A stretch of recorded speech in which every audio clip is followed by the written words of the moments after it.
Untuk teman-teman yang ingin mempromosikan bisnisnya atau mendukung YouTube ini, bisa menghubungi nomor gua yang ada di kolom deskripsi. Kemudian kekurangan lainnya adalah tidak adanya layar besar dan kurangnya tempat parkir VIP.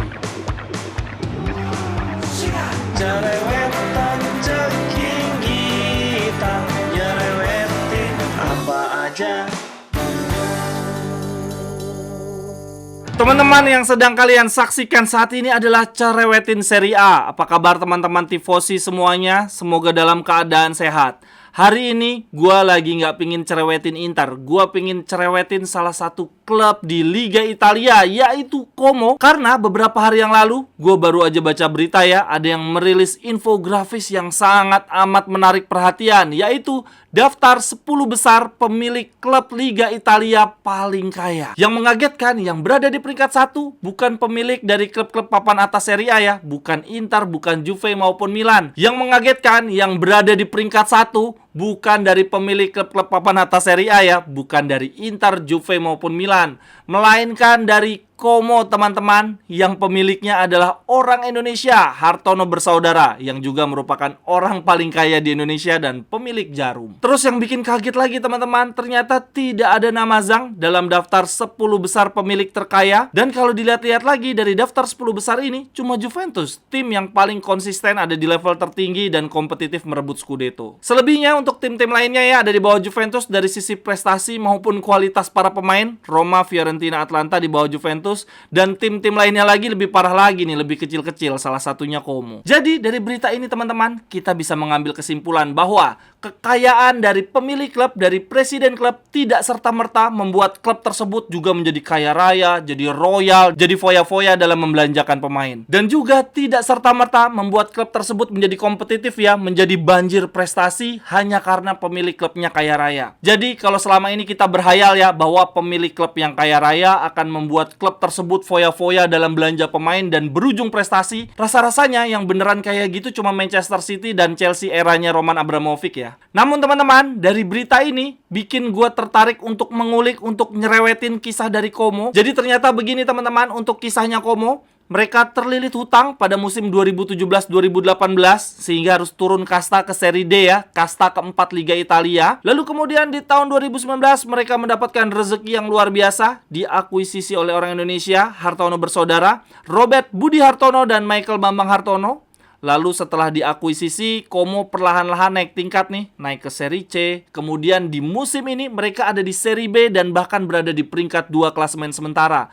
Yang artinya mereka punya potensi besar untuk promosi ke Serie A musim depan. Forza Como, seru banget nih pasti. Kalau gue lihat-lihat ya dari skuad Como saat ini, mereka punya 2 pemain andalan yang juga berpengalaman di Serie A, yaitu Patrick Cutrone dan juga Verdi. Kemudian ada hal menarik lainnya dari Como, yaitu mereka pernah menjadikan Fabregas sebagai pelatih walaupun cuma sebulan, direkrut di 13 November 2023 menjadi pelatih sementara, akan tetapi sebulan kemudian 20 Desember mengundurkan diri dengan alasan pingin bikin lisensi pelatih. Nah, selama melatih Como, Fabregas menyumbang 3 kali kemenangan, 1 kali seri, 1 kali kalah. Walaupun Fabregas mundur sebagai pelatih utama, dia tidak mundur sepenuhnya dari Como karena sekarang dia tetap menjadi asisten manajer dan juga fokus ke pengembangan pemain-pemain muda di Como. Nah, saat ini pelatih utama Como adalah Ocean Roberts yang sebelumnya pernah menjadi asisten manajer Patrick Vieira di Crystal Palace. Lalu yang menjadi menarik lagi teman-teman, ini Como diem-diem memang punya internal yang bagus nih, punya pondasi yang bagus.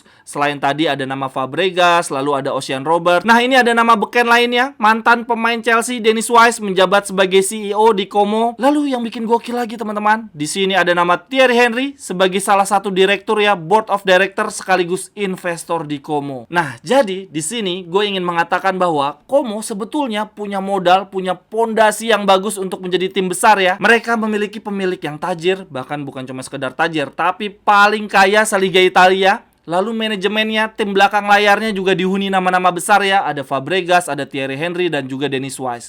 Dan saat ini ditukangi pelatih yang juga bisa dikatakan berpengalaman karena pernah menjadi asisten pelatih Patrick Vieira di Crystal Palace. Sehingga dengan modal dan pondasi yang seperti ini ya teman-teman, gue yakin banget nih Kalau sampai Como bisa promosi ke Serie A, wah ini cepat atau lambat bakal banyak nama-nama besar berdatangan ya, entah sebagai pemain maupun pelatih. Wah ini Como bakal bisa bersaing di level tertinggi Serie A. Akan tetapi teman-teman, jangan senang dulu nih. Kisah menarik Como bisa aja gagal, terancam gagal karena satu hal, yaitu stadion mereka belum memenuhi standar Serie A, belum SNI ya, standar nasional Italia.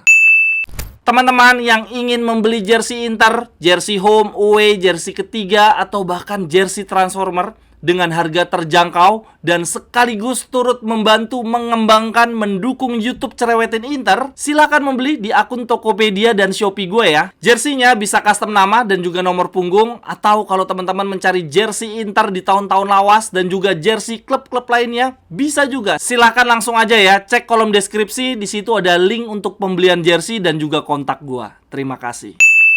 Jadi ternyata teman-teman, stadionnya Como saat ini belum sesuai standar Serie A dan itu adalah kewajiban ya untuk tim-tim yang berlaga di Serie A. Artinya teman-teman, bisa jadi hal yang percuma nih. Como udah berjuang keras, akhirnya finish bagus ya di klasemen akhir kalau stadion mereka tidak memenuhi standar Serie A. Ini sebetulnya ada ulasannya teman-teman dari website Calcio England, tapi agak panjang. Gue bacain aja ya karena menarik teman-teman. Isi artikelnya begini. Como telah memulai perjalanan yang luar biasa sejak kedatangan pemilik dari Indonesia pada tahun 2019.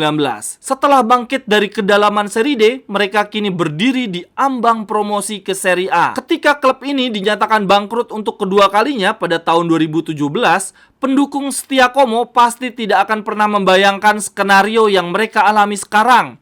Pemilik miliarder yang baik hati, lalu ada Cesc Fabregas tampil mengenakan seragam biru, dan juga Thierry Henry yang berada di ruang rapat. Ini bahkan seperti cerita di negeri dongeng. Como saat ini sedang kembali ke level tertinggi dan mereka melakukannya dengan cara yang benar. Klub saat ini memiliki strategi, yaitu memanfaatkan daya tarik gaya hidup di tepi danau, juga memanfaatkan kekuatan selebritas dan media sosial untuk membangun merek dengan daya tarik internasional. Secara bersamaan, mereka juga berinvestasi dalam komunitas lokal melalui dukungan mereka terhadap badan amal dan mempromosikan kisah para penggemar setia dan pengusaha lokal. Como saat ini memiliki penggemar baru dan juga penggemar lama yang akhirnya kembali lagi, serta penggemar yang selalu setia memberikan suara dan kaki mereka untuk datang beramai-ramai ke stadion di setiap pertandingan. Stadion mereka, Sinigalia, terletak hanya beberapa meter dari tepian Danau Como, lengkap dengan latar belakang gunung yang dramatis dan pesawat terbang melintas di atasnya. Ini adalah aset penting untuk merek mereka berkembang. Namun stadion ini membutuhkan modernisasi. Contohnya, atap bocor yang muncul dalam dokumenter Mola TV adalah simbol dari masalah yang mereka hadapi di stadion saat ini yang akan segera mencapai usia 100 tahun tersebut. Pengembangan stadion diidentifikasi sebagai prioritas oleh pemilik baru ketika mereka pertama kali datang dan saat ini sudah ada kemajuan.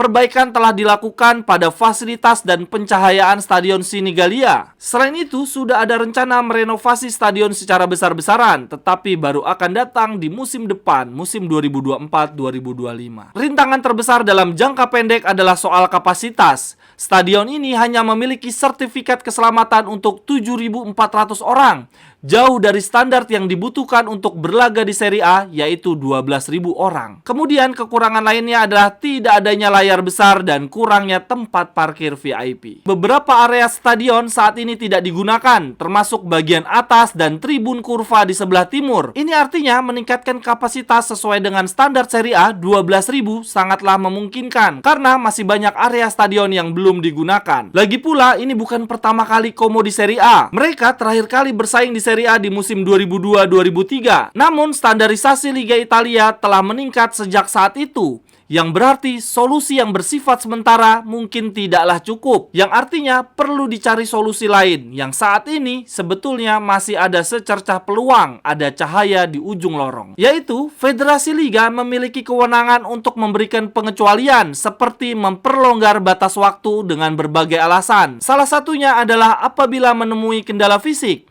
Atau setidaknya Federasi Liga telah melihat rencana yang kredibel yang telah disusun untuk mengembangkan fasilitas di masa depan. Sekarang Como sedang berlomba melawan waktu, meskipun promosi masih belum pasti. Setidaknya mereka perlu melakukan sesuatu untuk mendapatkan pengecualian dari federasi, yaitu pekerjaan renovasi stadion harus segera dimulai di musim ini, agar federasi dapat melihat bahwa klub ini memang menunjukkan komitmen yang serius, mengingat waktu yang semakin sempit. Jika renovasi stadion gagal, maka alternatif lainnya adalah menggelar pertandingan di luar Stadion Sinagallia. Akan tetapi perwakilan klub sudah dengan tegas menyatakan bahwa mereka tidak punya rencana cadangan. Mereka hanya ingin merenovasi stadion. Pemilik Como yang selama ini mendanai kebutuhan klub dengan baik dan juga menikmati hubungan yang sangat baik dengan pemerintah kota, pasti akan melakukan segala daya mereka untuk memastikan bahwa klub ini dapat tampil di Serie A. Kami akan terus mengamati dengan antusias ketika ada kabar terbaru dari Como di beberapa minggu mendatang. Sekian dulu untuk cerewetin Serie A hari ini. Silahkan tuliskan pendapat teman-teman di kolom komentar. Sampai ketemu di cerewetan-cerewetan berikutnya. Bye-bye, thank you.